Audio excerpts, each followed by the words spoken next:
भाऊबंदकी या भारतवर्षात भाऊबंदकी पार कौरव पांडवांच्या वेळेपासून आहे, ती अजून आहे.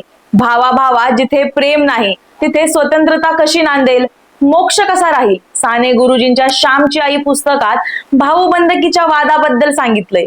बरं, ही भाऊबंदकी महाभारताचा धडा घेऊन बंद झाली का? तर नाही, ती आज तागयत सुरूच आहे.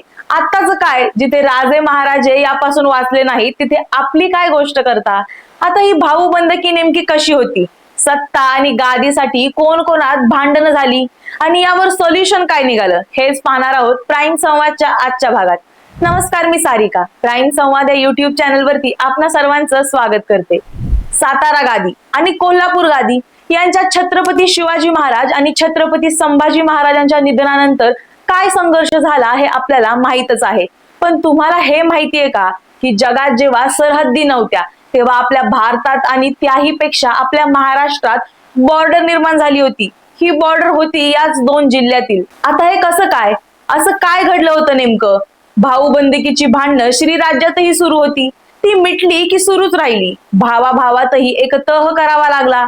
चला, काय होता हा तह, त्याने भांडण मिटली का, सविस्तर पाहूया.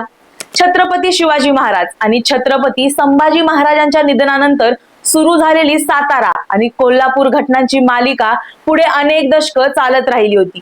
तारा राणी बाईसाहेब, राजाराम महाराज, साताऱ्याचे छत्रपती शाहू अशी अनेक व्यक्तिमत्व या इतिहासाच्या पटावर महत्वाची भूमिका बजावून गेली. कारण होतं ते महाराष्ट्रातील राजगादीचं. त्याची सुरुवात कुठे झाली तर छत्रपती शिवाजी महाराजांचं निधन 1680 साली रायगडावर झालं.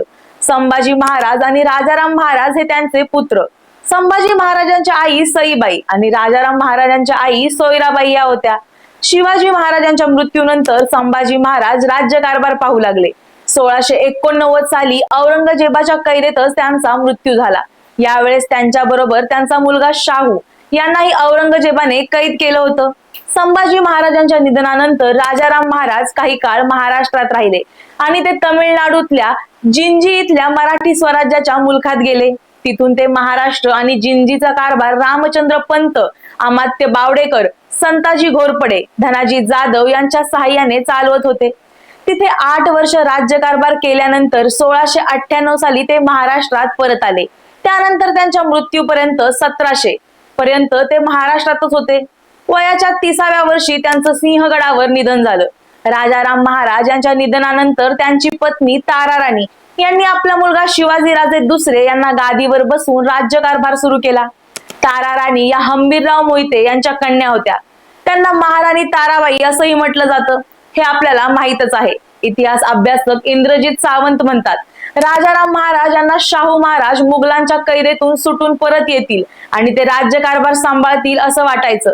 मात्र तारा राणी यांचं मत वेगळं होतं. हे राज्य नवं आहे, राजाराम महाराजांनी मिळवलेलं टिकवलेलं आहे अशी त्यांची भूमिका होती. त्यामुळे त्यांच्या मनात हे राज्य सोडायचा विचारही नव्हता. 1707 साली औरंगजेब बादशहाचं निधन झाल्यानंतर शाहू महाराजांची सुटका झाली. आता शाहू महाराज आणि तारा राणी यांच्यामध्ये राजगादीवरून वाद सुरू झाला. शाहू महाराज सुटून आल्यानंतर तारा राणींच्या पक्षातले एक सरदार बाहेर पडून तिकडे जाऊन मिळू लागले. यामुळे झालं काय तर शाहू महाराजांचं पारडं अधिक जड होऊ लागलं. अखेर धनाजी जाधव शाहूंच्या पक्षात गेल्यानंतर सर्व परिस्थिती बदलली. शाहू महाराजांनी तारा राणींच्या ताब्यातील पन्हाळ्यावर हल्ला केला. त्यानंतर तारा राणी काही काळ रांगणा किल्ल्यावर गेल्या. 1708 साली शाहू महाराजांची साताऱ्यात सत्ता प्रस्थापित झाली. काही काळानंतर तारा राणी यांनी पन्हाळा, विशाळगड पुन्हा एकदा जिंकून घेतले आणि 1710 साली कोल्हापूर राज्याच्या पन्हाळ्यावरती पाया रचला. त्यामुळे एका स्वतंत्र राज्याची निर्मिती झाली. पन्हाळ्यावर त्यांनी आपले पुत्र शिवाजीराजे दुसरे यांना गादीवर बसवून कारभार सुरू केला. पण हे सगळं व्यवस्थित चालणार होतं का तर अजिबात नाही. 1714 पर्यंत ही स्थिती कायम राहिल्यावर राजाराम महाराजांची दुसरी पत्नी राजसबाई आणि त्यांचे पुत्र संभाजी दुसरे यांनी अचानक तारा राणींना बाजूला करून राज्यकारभार हातात घेतला. तारा राणी आणि शिवाजीराजे दुसरे यांना पन्हाळ्यावर नजर कैदेत ठेवण्यात आलं. नजर कैदेतच शिवाजीराजेंचा 1727 साली मृत्यू झाला. त्यानंतर तारा राणी साताऱ्याला शाहू महाराजांच्या आश्रयाला गेल्या.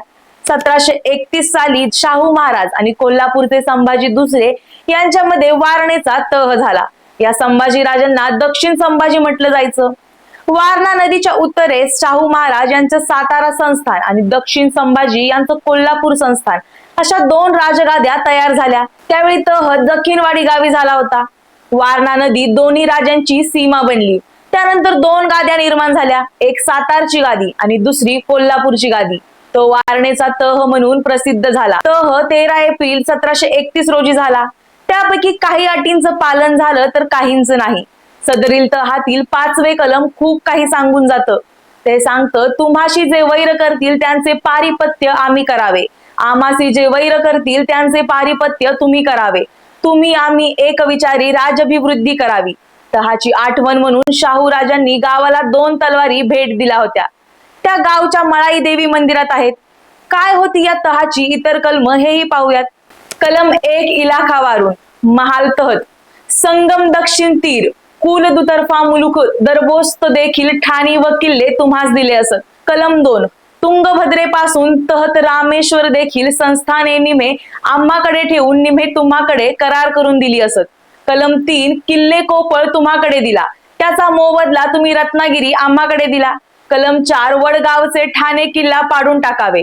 कलम 5 तुम्हाशी जे वैर करतील त्यांचे पारिपत्य आम्ही करावे, आम्हासी वैर करतील त्यांचे पारिपत्य तुम्ही करावे, तुम्ही आम्ही एक विचारे राज्याभिवृद्धी करावी।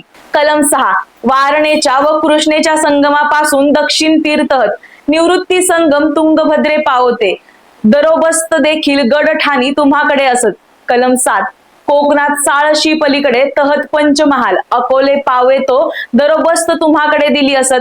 कलम 8 इकडील चाकर तुम्ही ठेवू नये, तुम्हाकडील चाकर आम्ही ठेवू नये। कलम 9 मिरज प्रांत विजयापूर प्रांतची ठाणी देखील अथनी तासगाव वगैरे तुम्ही आमचे स्वाधीन करावी। एकूण 9 कलमे करार करून तहनामा लिहून दिला असे।